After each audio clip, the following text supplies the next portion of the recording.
with the way that Lumon has treated Cobel. She's like out for revenge. It'll be interesting to see if she sort of like wanes back into Lumon. You know, like where do you think Cobel's head is at right now? I would love it if she wanted to burn the system down. I mean, I do think she's too entrenched. I think maybe she's going to want to burn the system down, but then she's gonna get sucked back in, and she's gonna rat Mark out, and is like, I got some intel. If you guys let me back in, I'll do this.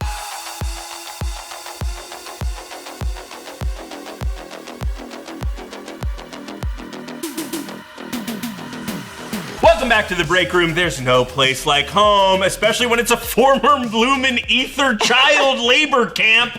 That's right, it's time to discuss episode 8 of Severance season 2, Sweet, Sweet Vitriol. I'm John Costa, and joining me to answer all of your questions, he keeps all of his breakdown notes in a bust of Kevin Feige. It's Erik Voss.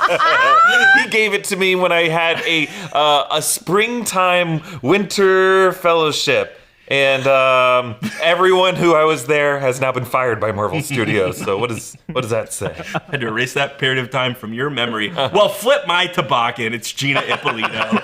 I haven't done ether since I was 8 years old. Speaking of which, you guys want to do drugs? Yes! Before you answer, I have options. I've got paper bag, or I've got dirty rag. You know what I'm saying? You know what? You guys want to do some drugs? You want to do some drugs? I got some real good shit right here. I got some other good shit right here. I don't know. I figured it. You know. I'm opting paper bag. It seems classier. Oh, okay. You want to go paper bag? What is in that? For me, I hope it's. I'm going straight. I hope it's peppermint essential oils. What did you do? He went. Hello. Yeah. Is there anybody in there? Anyway, if anyone wants to try some of this stuff, I'll do this. go crazy. Do whatever you need to do. Alone. We also, God, we got a lot to do before the episode. We got drugs. That is actually maybe giving me a little bit of a high. There's alcohol in that. We also have some more fun little boxes to open. So I'm gonna get those out, or bring that over. We can choose our boxes for this week. Okay. Erik is experiencing ego death right now. He's taking out other Erik. Well, Captain Cannabis in the chat saying, am I too high or is this actually happening? Captain Cannabis, great time to tune in. Keep that. I love how John pre-crumbled it before he walked in. That He's like, needs another crease. That is a successful sketch comedian there. All right. No, I'm a failed sketch comedian. That's why I work here. Here we go. For this week, I'm going to take... God, it's hard to... How do people do this, like, cooking shows? I'm taking this one. Okay. I will take this one. Beautiful. Right They're here. kind of hard to get out. They are a little... They're a little stuffed in there. I glued that one down, actually. I'm taking Fireside Delight. Erik, your choice. And I will take this one. Okay. Seems interesting to do that. Great. Here we go. Gina, you're up. I'm up. I'm opening Fireside for roasting. Fireside Delight. Ooh, that ether's really getting to my brain. Maybe I should have put water in those. S'mores ingredients. It's got graham crackers, more fun than I marshmallows, expected. and chocolate. Oh, that's good. Oh yeah, it's all three. Someone start a fire in the studio, Gina, please. if we can't start a fire in the studio, maybe you come over to my place and we'll do some crazy moody lighting and pretend that we're in pure PE and make some fire, make some s'mores. For roasting. Should we eat some s'mores? I'm gonna pop this one open. This is hand accessory. A beverage is available upon request. I don't know what that means. Here we go. Hand accessory. Hand accessory? Is that what you said? Hand accessory. Is it a watch? Oh, but that's The not an stress accessory. ball? Oh my God! I'm so happy that we got this. Oh my God! Oh, that's the best one Oh, yet. Where's that is Irv? the best one. Where's Irv? oh, that's great. This is Cool, perfect. a little Lumon Incredible. mug. That's a good one. Hand Wait, accessory. Gina, really quick, Ashley and Battle in the chat asking, is Keir Egan's face on the marshmallows? Oh, that's a Good good question. question. No, unfortunately, it's Wow, just send a, it back. It's just Send a him little, back. Is it a little chalky? It's a little chalky, yeah. I don't want to eat it. Erik? John, I would you like to have eat this? portable Lumon Oh. adhesives. What does that mean? We'll see. Oh, let's see. Oh, This is a big graham cracker. macro Though. data refinement. It's in a little. Oh, I wonder if it's a Chili's gift card. Severance, you guys. If it's a Chili's gift card, I'm taking it. Oh, we got some stickers. Ooh, Luminous listening. The Lumen Globe logo. A little chip guy. It says remember to wash your hands. Wash your hands, everybody. A little hang in there. A hall pass. A cowbell. There's a lot of these. We don't have to run through these. A mark I love the hall pass. Also, can we get a close up of this chocolate because it says Severance on it? Wow. Whoa. Yeah. Cool. It's too cool to eat. Too cool to eat. Thank you to our buddies over at, I don't know, Severance, Apple, whoever. They just kind of show up sometimes. Yeah, whoever put us on the list, thank you. We really appreciate it. I think other people out there have, opened all the boxes. We're savoring the boxes, We're right? savoring the boxes. Yeah. If you go to someone else's page to find out what was in the rest of these my boxes, God. you're not a real fan of the Breakroom, all right? Oh, I love You're not a real this has fan. the two. It's got the two. It does. Yeah, And that's good. finger holes. Okay. Oh, I'm gonna drink coffee out of that later. This is a short episode of Severance. Yes. But it was also, I think, a divisive episode. Some people, like myself, kind of love when a TV show steps out of its sort of normal box and Yes. goes and does something different or interesting or whatever. I think last week we all thought maybe we would have a Cobel episode this week, and that's exactly what we got. What did you guys think off the bat of this sort of ortbo of an episode, I guess?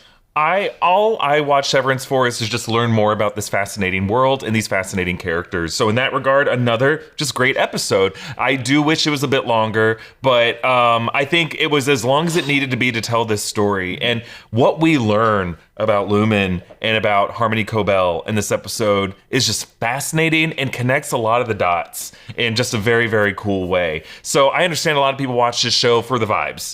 They watch it for, something like a sci-fi version of The Office, where we're on a severed floor with creepy stuff in the architecture of this building and following Adam Scott, and they need it to be kind of an Adam Scott-centric show in order for them to dig it. This episode has no real Adam Scott other than his phone call line at the end of the episode, so I understand why people just feel like this isn't the show they tune in for. But for my money, any episode that just pulls back the curtain in a huge way about Lumon, I am floored by. And by the end of this episode, I was just amazed. I am so pumped for next episode. Yeah, I understand the hate. I don't agree with it. I think you're dumb.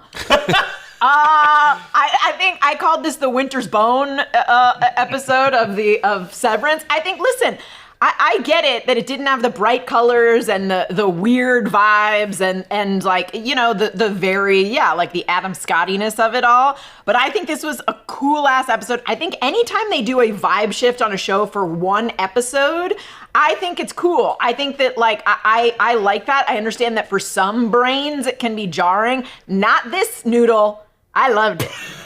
Too smart, locked in. Smart. Let me kill some brain cells. I saw some people online suggesting people maybe wouldn't feel this way, and maybe we're overblowing this. I think, by and large, it's a positively well received liked. episode. But in terms of all of the rest of the episodes of season 2, I think people are a little bit lower on this one. I did see some people suggest, hey, maybe if they had flipped the episode order and had this episode come out before last week's episode, it wouldn't have felt so much like that. They can't do that because of, I think, the phone call stuff with Ragabi and all that. Also, I think the whiplash is part of it. Yeah. I think the whiplash is like it's disorienting us, the audience, and us, the viewer. Like, these people are constantly disoriented by their life changes from being severed. I think we're experiencing a whoa, torture room, bright colors, Gemma, answers, and then gray palette, old lady with an oxygen tank in a dead ass town. Weirdness. Fill me up anytime. You could fill me up. Listen, I want to be this old lady who's on death's door in a town that's already dead, just flirting with the one guy who sells ether and coffee. A little more of this and I mean, in your future. That woman was great. Everyone in this episode, the casting was just incredible. I think the way this episode ends is going to be important for episode 9. in episode 10. Everything on this show is important, I think. Yeah, for sure. I think structurally, if you were to reverse it, I agree. I think, overall, if you look at the episode in the total, you would feel like, that is a better maybe episode 8 for maybe what comes. But I think we needed episode 8 to end with like a bit of action propelling us into whatever happens in episode 9. And the way episode 8 ends is in a very dark, kind of dour, low energy note of just like Adam Scott sobbing. Mm-hmm. And at the end of that episode, I'm just kind of floored by like, oh, wow, what I just learned about Gemma. But now I'm kind of feeling like, all right, I need to know where Harmony's driving to right now. Especially if this is leading to a Harmony Devon Mark team up, we got to know why this character who has been so pro Lumon, what makes that switch. I would argue that if we didn't have this episode and Cobel does make that switch, that people would say, oh, this was too fast. We needed more of her backstory. We needed to know her motivation for turning against this giant entity that she's backed, especially because Ragabi was just like, she's Lumon through and through. What are you doing? I think this gives us the proper, like, oh, she was Lumon through and through, but now she's ready to turn on him. I do think this episode has a lot of implications about Ragabi as well. And they are, Cobel says some not super nice things about Ragabi or maybe just sort of like curses her name at one point. Yeah, has she killed him yet? It doesn't seem like a one-way street where just Ragabi doesn't like Cobel because of her ties to Lumon. It seems like maybe Cobel doesn't like Ragabi because she's the one that is like continuing her work or something like that. Evan? Yeah, I mean, all city big HEC heck end. I think I'm saying that all city big heck end. And YouTube saying never thought I'd feel bad for Harmony. I think that's obviously a great. This episode really kind of starts flipping some of our thoughts about this character. Interested in hearing your guys' take on that. Just while we're talking about the general episode reaction, do you think some people are reacting this way because the episode is on the shorter side? Like if this episode was still an hour long or almost an hour long, would people be having this reaction? I think that people have expectations, and when they go into an episode of TV that they love, like a series that they love, and they have certain expectations, and those expectations are not met, it's disappointing, right? And that is true of all television. I think that us at this panel had the expectation that we were maybe going to have a break, and we weren't going to jump right back into things. We talked about that last week. So that's probably why I think people are frustrated or upset. We just had a great episode 7. I want to know what happens after the moment where Gemma or Miss Casey is in the elevator. Also, that's not how this show is. That's not how this show has ever been. It's never been, hey, we're going to immediately pick up from where we left you and give you all the answers you want. And if they did that, it would be disappointing. Not a good show. It was like the addendum to Lost, where they were like, yeah, you want all the answers? Fine. We'll make a short, answer all your questions. Here's Ben Linus going to the guys who send food to the island. And everyone was like, well, that was kind of disappointing. And it's like, yes, that's why they didn't put it in the regular show. And I'll throw a bone, Winter's bone, to people who feel a little shortchanged by this episode. There is kind of an implicit economic exchange that has happened with, the amount of money people pay for their content now on streaming, how much money this show took to produce, how many years it took for this season to get out. And I think it's okay for people to feel like, I love this show, and they still love it. It's okay to feel a little disappointed by a 37-minute episode when you know how expensive these shows are. Like, you may feel like, yes, it was beautiful to shoot in Newfoundland, but like, at least knowing that it's gonna be another 3 years before I get a season 3, probably, could you have just given me like another subplot, like another just check in with Mark or Milchick or Miss Wong or something else to tide me over to next week? I get it. I get it. Well, it's not cheap to pay for these things. Let me take that bone back, Eric. Last season we had 9 episodes of Severance. This season we have 10 episodes of Severance. 37 extra minutes. Let's just, we can call it that. Hey, watch that episode twice. There you go. Yeah, back to back. Yeah, and I guess kind of like, with the Winter, Izzy asking, did you guys like having all of Cobel's stuff as one standalone episode, or would you prefer to cut between other scenes and episodes? There's pros and cons of it being separate. Severance doesn't seem like a show that, I mean, obviously there are multiple plot lines happening in an episode, but when it is we are outside the office versus we are inside the office, a little harder to track, I feel like, maybe if they try to space it out. What do you guys think? I think a B plot would have helped this episode. I think, sure. It would have I don't know if it would have helped. It would have made me like it more, but I think you wouldn't have heard as much if we just cut to something else. I will take the alternate view that I think that one of the big points of this episode is the isolation that you feel when you're in this town, and that these townsfolk feel because of what Lumon has done to it. And I think getting a reprieve from that oppressive feeling of isolation would not have served the story. I think if we cut away from this bleak landscape, this oppressive feeling of the fact that maybe there's only 10 people in this town and they're all addicted to ether, I think that would have given us a rest that we wouldn't have earned. Yeah.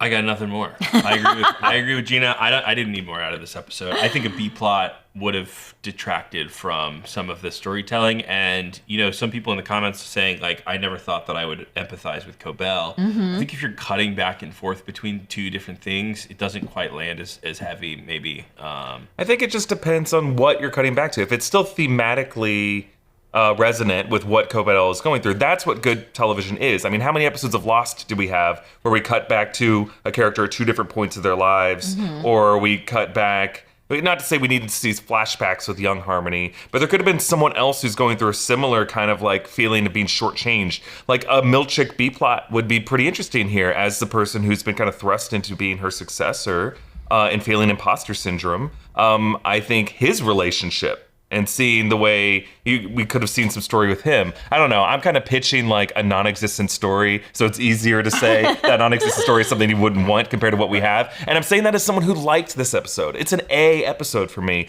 but I don't want to be in a position where like I'm stuck defending something like Andor, a great piece of content that just doesn't connect with people who are paying however much amount a month for whatever the streaming service is, and then like just being out of touch with you guys who are watching the show along with us. We don't talk about Andor on the show, Eric. Look, there were some really interesting parts of this episode, and I think we want to get to those at the top here. We like to start with what we learned about Lumon when we start these after shows, and holy cow, big bombshell that we learned in this episode was that Harmony Cobel, inventor of the Severance procedure, and this quote that Helena says to Harmony a few episodes back now sort of like hurts even more when Helena says to her, I think you've overestimated your contributions and underestimated your blessings. Ooh. She is the contribution. Yeah. Very fascinating. I also loved the detail that, James gets all of the credit for Harmony's contribution. Ain't it just like a man? Ain't it just like a man? White man in particular. I love that Harmony's notebook is in James' head. It's like a little interesting. That's a cool detail. All of her thoughts and ideas are in his head, and he takes credit for all of them. And also, I love that she seems like she was pretty young when she came up with all of these. It's Absolutely. like in a sort of high school notebook. I'm not saying she was necessarily in high school, but she was obviously brilliant. She's been thinking about this for a long time. We know that Severance existed at least 12 years before, potentially 20 years before. So if you put Cobel in her 60s, then she would have been in her 40s coming when this started. So had to have been working on it for I assume a long time, even before then. Also, this kind of gave me Handmaid's Tale vibes because if anyone's a Handmaid's Tale fan, you see the moments leading up to this sort of terrible revolution. And it is the commander's wife who she's clearly smarter than he is. And as he's coming up with these rules, she's the one that's like, no, you have to do it like this to make it more palatable for. So she's like equally a monster, if not more so than he is, because the implication is that if he had done it his way, the public would have rejected it. But since she did it in a more subtle way, and I think that's ultimately the takeaway here is that, she's much more of a monster than we thought she was. And much more of a victim than we thought she was too, true, right? True. I just thought that story, of course Lumon is doing this. And we were talking about this in the past when James Egan was credited in the Chinese restaurant as the inventor of the Severance procedure. All of us were like, no, there's no way. There's someone else at this company who at least was on the team. To find out that it was Harmony, just for me, recontextualizes everything that she's done, her whole relationship, how bitter she was when they promoted her away from the Severance floor, how that weird relationship, the stalker relationship she had with Mark and Gemma, now was like, oh, this was the big breakthrough of my Severance invention. It's really working now. I'm going to make sure I invest everything I can to make sure this is going well by taking stuff out of their house. We thought she was just sort of like a middle manager type of person working on the severed floor, but it makes so much sense now that she was managing the severed floor because she was the person who could probably identify like, oh, this is going to be an issue. I need to, let Natalie know or let the board know or whoever. Also true to like current events, right? Like every Musk simp online is like, look at what a genius this guy is. Like he invented all this stuff, and then people are like,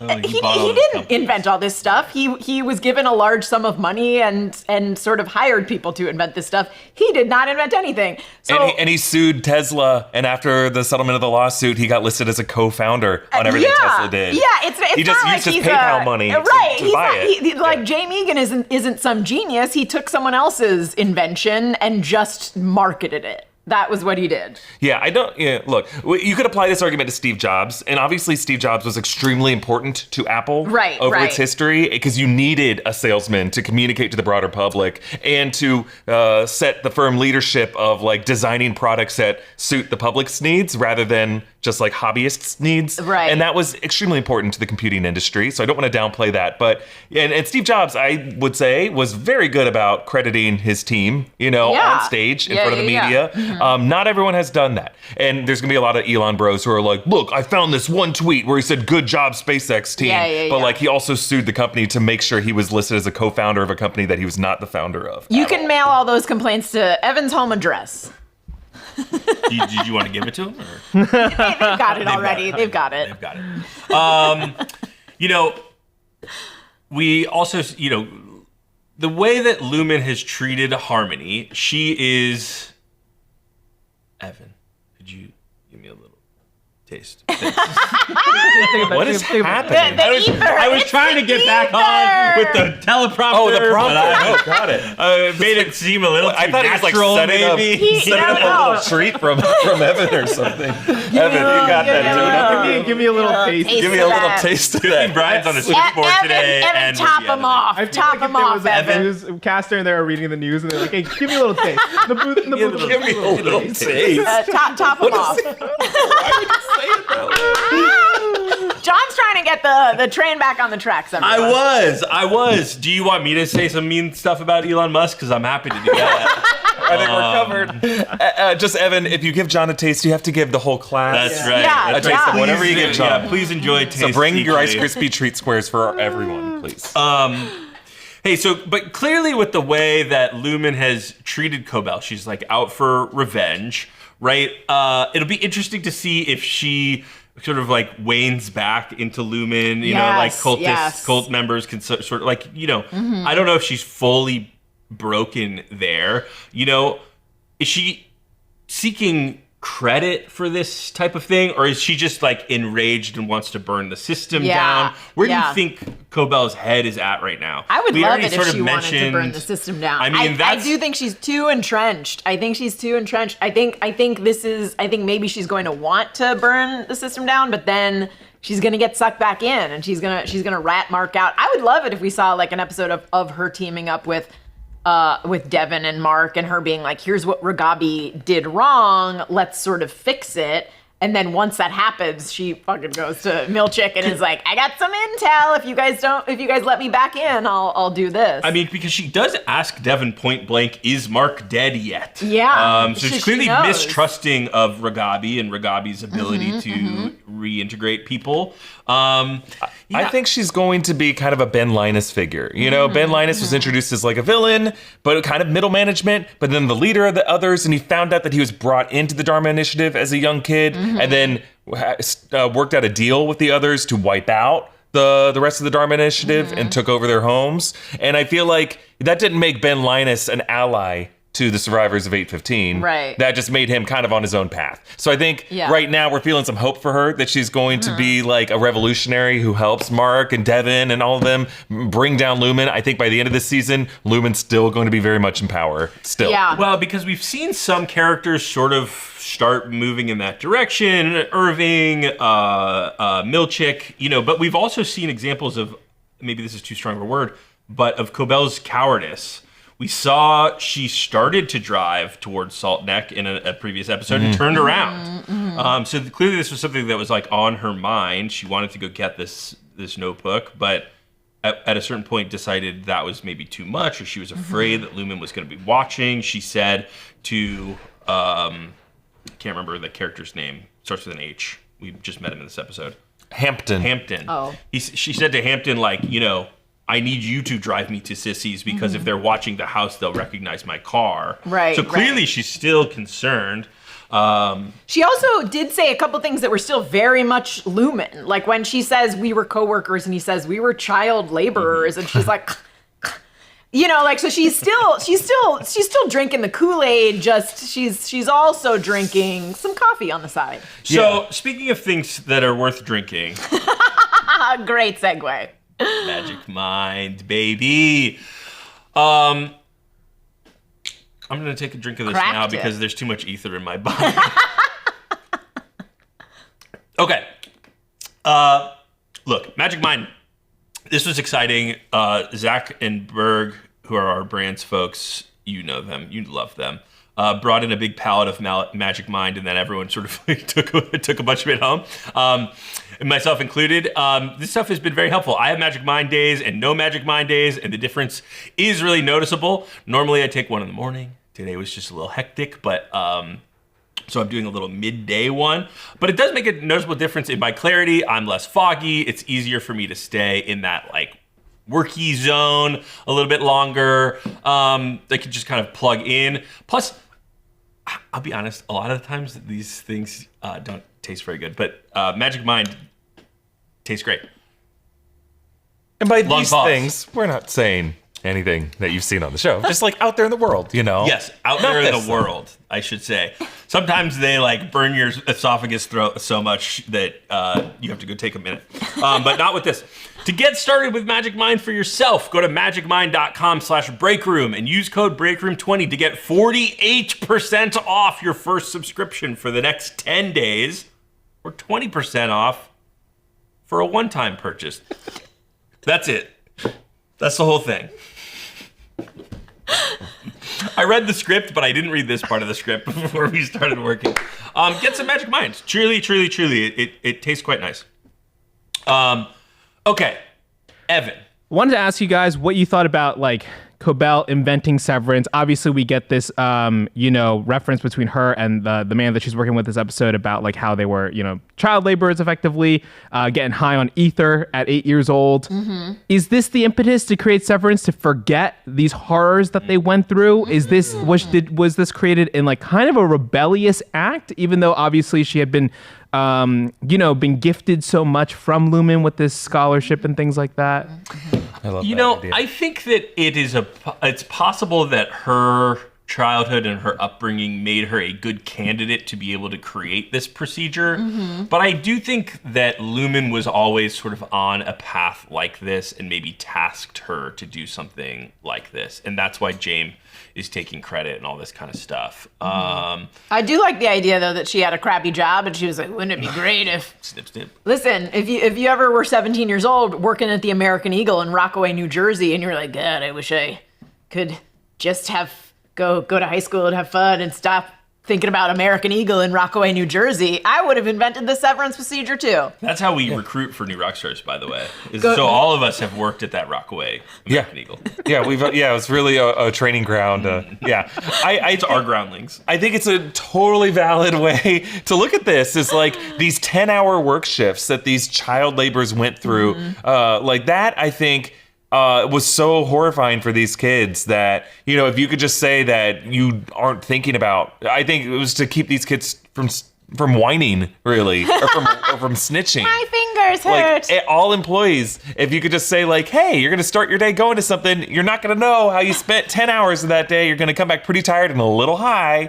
And then who knows what you went through? Like, I wonder if that was just, like, part of it. It was like a work-life balance thing. And then Jamie again found some other application for it, Harmony Cobel insisted on being part of it. Yeah, I think it must have been that. I don't know if you can extract past memories, though. But maybe it was so horrifying to have a purer version of you that is not haunted by that is also part of it. I think it was more of like a practical thing for them to basically use laborers and abuse them in different ways. Okay, so Cobel's headed back to Kier, we assume. To do what with that notebook? We don't know. I don't know. Do you have a pitch I here? think she's going to make a detour to. I think she's going to make a detour to Mark's house, and then I think. Listen, I think it would be great if season 3 sort of started with the status quo being returned, with Cobel leveraging what she learns about Mark's reintegration to go back to like Lumon and say, hey, I learned a lot. If you rehire me, I'll do it. Milchick gets demoted and is more pissed off than ever. And season 3 is her like back at that desk. I think that would be great because I think that we're like, she is going to be someone who has a lot of false starts back to goodness, for lack of a better term. Yeah, I think I think next episode we'll see her hooking up with Mark and Devin. I think this is threesome. Yeah. Pineapple. Flip it Thruple, over, weirdest baby. thruple ever. So you don't think there's you think there is a future with Cobel and Lumon? You don't think that is irreparable? No, I mean, I think there's 2 ways they can play this. She's fully against Lumon, and now she's going to like work for the resistance, for lack of a better term, or she's going to learn what she can about Mark. He's theoretically the first real successful reintegration, right? Because Petey died. We don't know if there have been others. So she could very well use that knowledge and be like, oh, okay, so this is how we do it. This is how we successfully do it. And then she could use it against him. And everyone who's lost their power wants to return to power. Like that's sort of, again, Ben Linus is every time you thought he had sort of made a turn, you were like, oh, this dude still wants something bad. And I think she's sort of a little bit of that. I think she's going to be looking out for herself and what can get her the most power. And whether that's overthrowing Lumon, which I don't think it is, I think it's returning herself to a point of power. And that's what I think she's going to do. I think that this season, in its final 2 episodes, will have to change the status quo in some way that keeps us excited for a season 3 for the next 2.5 years or however long it takes. And what ways can we heighten where we are right now? Maybe there is a huge, we've already seen like a scandal that Lumon has gone through. So I feel like we'd have to end the season in a massive victory for Lumon. It has to be our Empire Strikes Back ending, right? Like, I'm only assuming this is just 3 seasons, but I think they've mentioned a season 4. Ben Stiller has, I think. Listen, it'll go 80 seasons if that's what the public wants. Well, I don't know. Ted Lasso, Apple felt like they could kind of sunset Ted Lasso. I don't know. There's talks about a season 4 of that show, but I think Apple might be comfortable letting these storytellers tell the story and not making them push beyond the seasons that they think. Lost, we talk about that a lot on the show, obviously, but Lost being kind of the prime example of the creators going to the network and saying, like, let us end the show, please. I can see that being the case here for Severance. But, you mentioned there needing to be, like, a reset. That is a very TV trope, is like, okay, at the end of a season, we still need this. This is television, right? It's supposed to be endless. And sometimes there does need to be a reset. But Erik, I think I agree that a Lumon victory makes a lot of sense here. We know the last episode of the season is going to be titled Cold Harbor. I don't know if that means that we're going to go to Cold Harbor. It seems like all these locations are real places. The most obvious answer is that the file will probably be completed and we'll find out what that room is in the exports hallways. But I don't know, as we look toward these last 2 episodes, right? Like, where do you want the story to go, and what stories do you need to be resolved most? Because there's a lot of now fractured stories. We've got Bert and Irving and Fields. We've got Ragabi and what she's up to and her deal, Milchick and Natalie, and Milchick kind of navigating his position at Lumon. There's a lot of more fractured stories this season than there have been in season 1. I imagine some of these will be like sort of left open. Are there any books that you want this season to close? I've said it before and I'll say it again. I think this season is going to end with Mark getting exactly what he wants and learning it's not exactly what he wants, which in his case is reuniting with Gemma and discovering that either she has no memory of their life together. I mean, I know we've seen that she has, but we don't know what's going to happen to her with Cold Harbor. It's implied that maybe she will die or that personality will die off. I think that just like at the end of season 1, which was like, oh, they get what they want, which is their message out sort of into the world. And then we saw that it wasn't really what they want. I think it has to end with Mark and Gemma reuniting. I just think it has to. I don't think that they can draw it out more. And I think that it will not be what either of them expect it to be or what the audience expects it to be. Like on Lost, every time Sun and Jin reunited, and then it was like, damn it, now they're dead. I think Spoiler. the book I need closed is like how Gemma's car crash happened and what really happened that night. Yes. I assume that memory is what is inside the Cold Harbor room. And just like the trauma of her death is like the final thing that she and Mark need to kind of like break through and find a quantitative assessment of to complete whatever this process is. It's the 25th file. I think it's the final one, and I think he will by the end. And you're right, Gina. I think it will end with Mark not feeling like totally satisfied by those answers. I think we're going to find out that Lumon does have the ability to resurrect a body in some way. I also think like the way Lumon will win is that like maybe Harmony Cobel wakes up on a new level of the severed floor. Like there's a bing, and I know she was like, other people have memories of her, so you couldn't just have her with the whole MDR4, but she's in some other kind of severed room doing this work to try to reconnect with the trauma of either having her work taken from her or losing her mother or not being there for her mother. Like, we have yet another character who has gone through some kind of trauma, and I think Lumon will exploit that and just be like, okay, we'll put you under. Isn't it the cruelest thing you can do to an inventor is like make them a captive of that inventor and a slave of that invention for the company? I feel like that would be the worst thing, but perhaps the most interesting thing to do with Harmony Cobel. One of the quirky things about the break room is that we love food, but it can be tough to eat well when you don't have the time to cook unless you use Factor. Factor has chef-made gourmet meals that make eating deliciously and eating well easy. They're dietitian approved and ready to heat and eat in 2 minutes.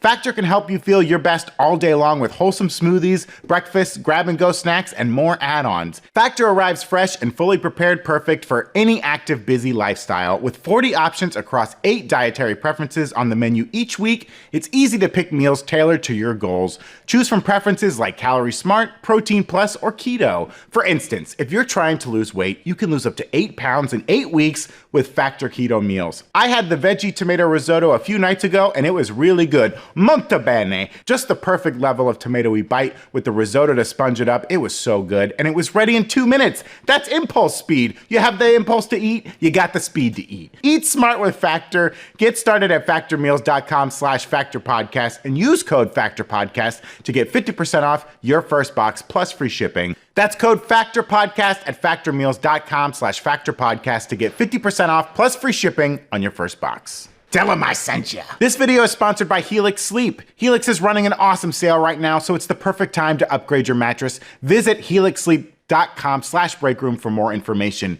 Helix offers 20 unique mattresses, including the award-winning Luxe and Ultra Premium Elite collections, Helix Plus for big and tall sleepers, and the Helix Kids mattress. Finding your perfect mattress is so easy thanks to Helix's sleep quiz. Just answer a few questions and you'll get a mattress that's the perfect firmness and temperature for you. Helix offers financing options and flexible payment plans so you can get your mattress ASAP, and they have a 100-night sleep trial, so you get more than 3 months to make sure that you love the mattress you get. Plus, every mattress has a 10-year warranty. Helix delivers your mattress right to your door with free shipping in the US. The mattress comes rolled up in a box, so it's super easy to set up yourself. I love my Helix, and I think you would too. If you are looking for a new bed, check out Helix Sleep. Helix is running a special sale for our audience. Visit the Helix site for 25% off your mattress purchase, or click the link in the description below. Do you think that the show is in a little bit of a corner here with Mark's reintegration and Gemma trying to get out? Do you think that season 3 has to exist in a world in which Mark is not going to work at Lumon anymore? And is that interesting still? I think the show that's has, the goal for him as a character. I think for me, the show has proven that it can be interesting outside of work. I think season 1 was so heavily in the office that we weren't sure if they could pull it off if it wasn't. But we've proven that every other character on this show is just as interesting. I mean, seeing a dinner party between 3 men where they're just talking, to me, was fascinating. So they could, you know, look at their lives outside of it. But also, I'm sure there's other employees. I'm sure there's other people. Even just that one episode where we met the other 3 people, I was like, yeah, I'll watch a full episode about Bob Balaban. Like, I would.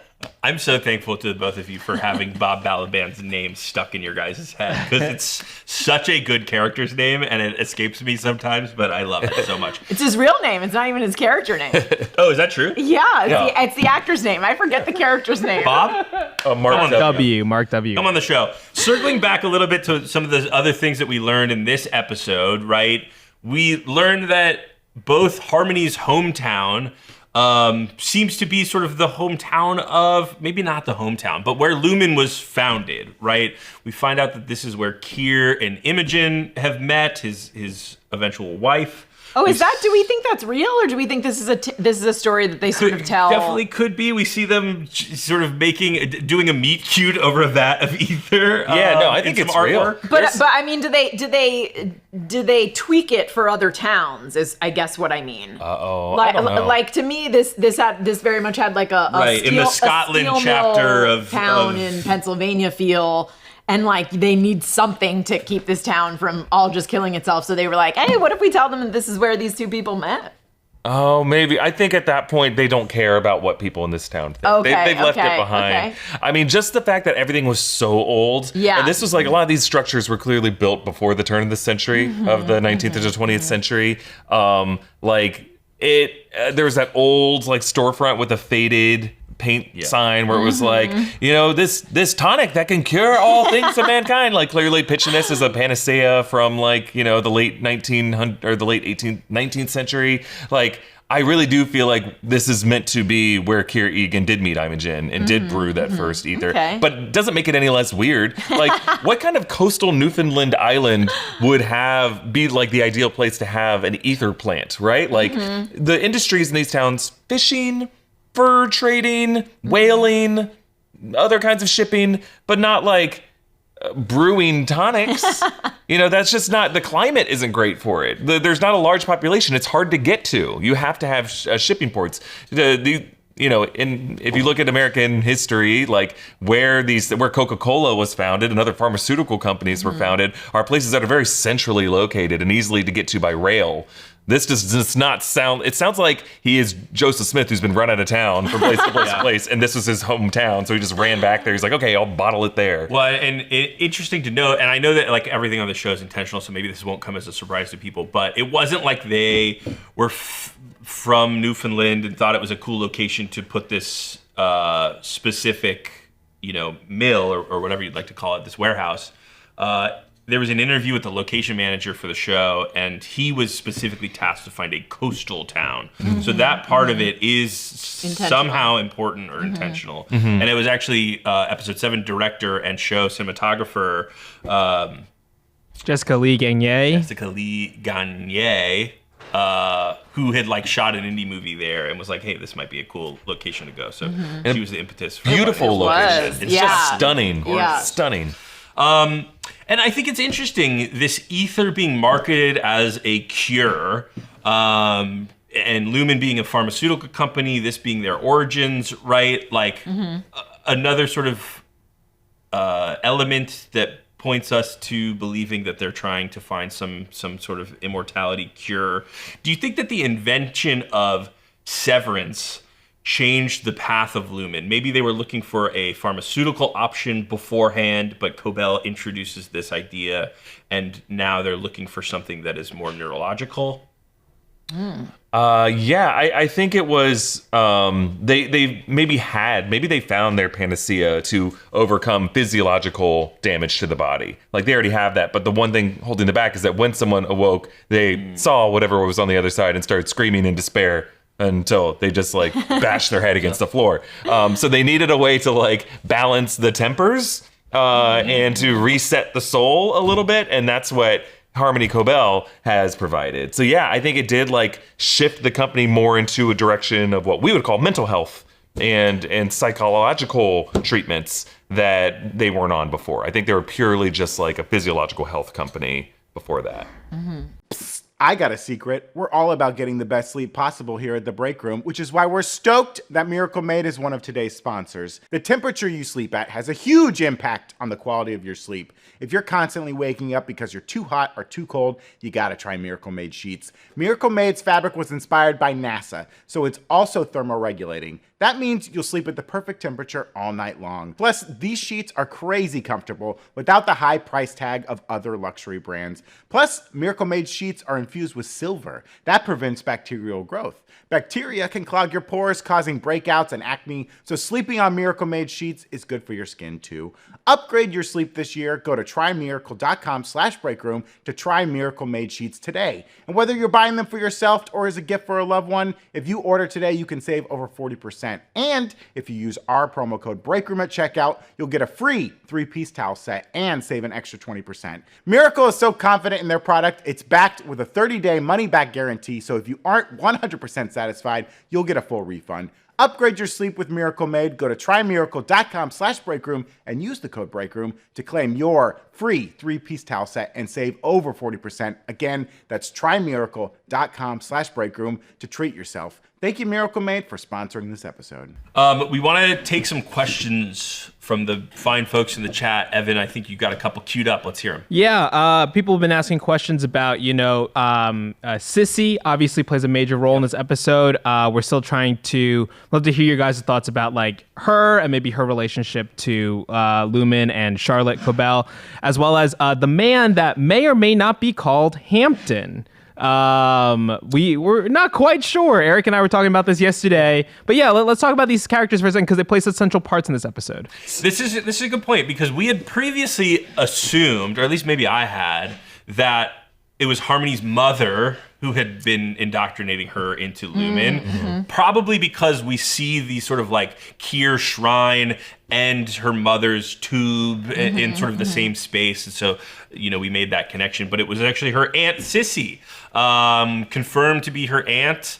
Some people thought maybe older sister or something like that, but it is her aunt. And I think that has a lot of interesting implications as well, right? Like maybe that means Cobel is less willing to be a soldier of Lumen after she kind of learns that, she has this argument with her aunt, who's the person who brought her in. She has this conversation with her old chum, as she puts it, who's also been his life has been destroyed by Lumen. Maybe that means that it's a little bit easier for her to break free. Yeah, she's described as a pariah, Sissy is, by Hampton. And his name is Hampton. It was just very confusing because he's only ever referred to as waiter throughout the whole episode. His name is never said, and that is the final thing she says to him. So I'm like, I guess his name is Hampton. And then in the after show, he's described as Hampton, so we're good. It's one of these weird things in the episode credits, like he's a big enough name, the actor, that he is not associated in the list of names with characters listed by it, so we didn't know for sure. But now we do. He calls Sissy a pariah in the town. I think she has that status because she was the matron for the child laborers in the plant. Yep. So the people in the Drippy Pot Cafe, I think, are the parents of kids who have maybe died or left the town, and they feel bitterness toward this matron who ran this child labor camp and got all these kids addicted to ether, got the town addicted to ether, and is still towing the company line. It's still saying Lumen did nothing wrong. And everyone else in this town feels bitter to Lumen for cutting and running, letting the town fall into disrepair. Sissy Cobel still feels like this loyalty to the company.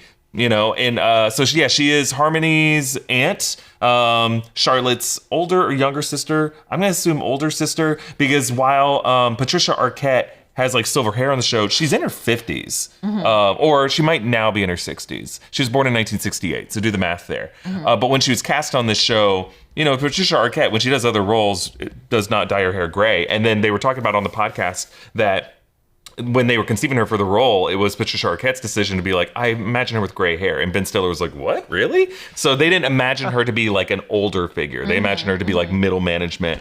I think Jane Alexander is meant to be like a much older sister to Charlotte was, and has this loyalty. I view her as an Aunt Lydia character, to use a Handmaid's Tale kind of reference. She, she's still stuck in the old ways. Just living her life by every letter of the Lumon law.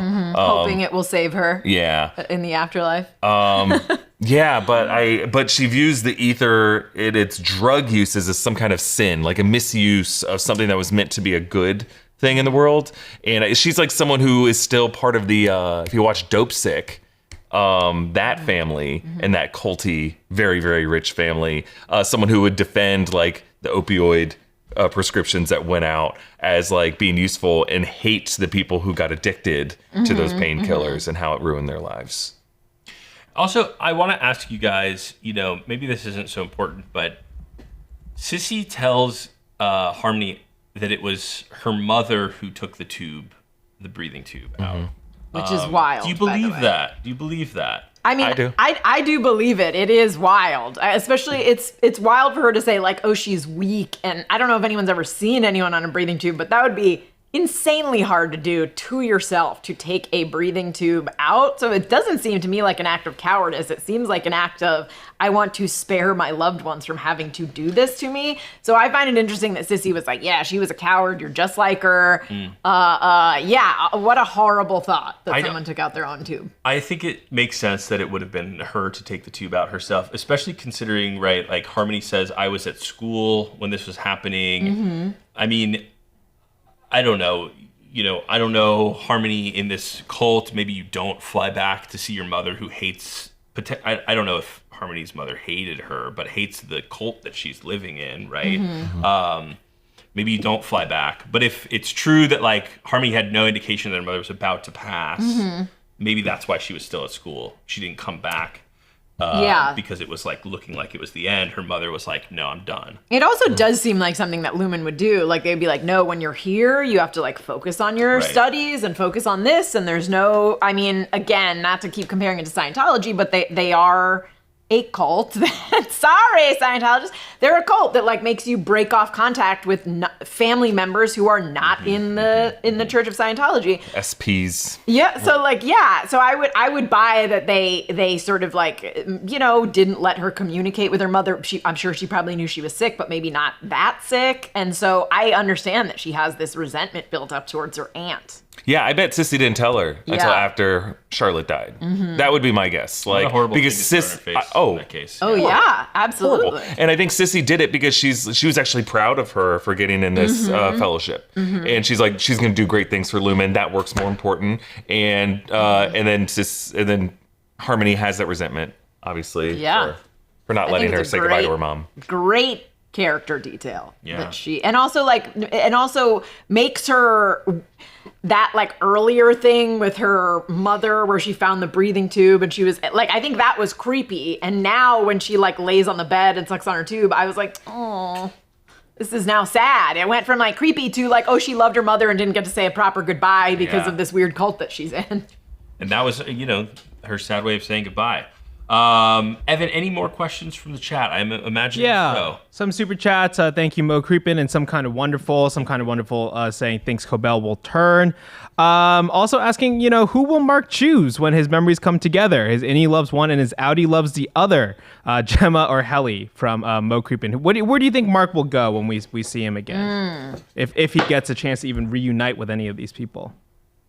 That's my answer. Does he go? I mean, does Mark go back into Lumon headquarters? I think he has to. Yes, yeah. I would not be surprised if it's Cobel who convinces him to go back and finish Cold Harbor. Right. Oh.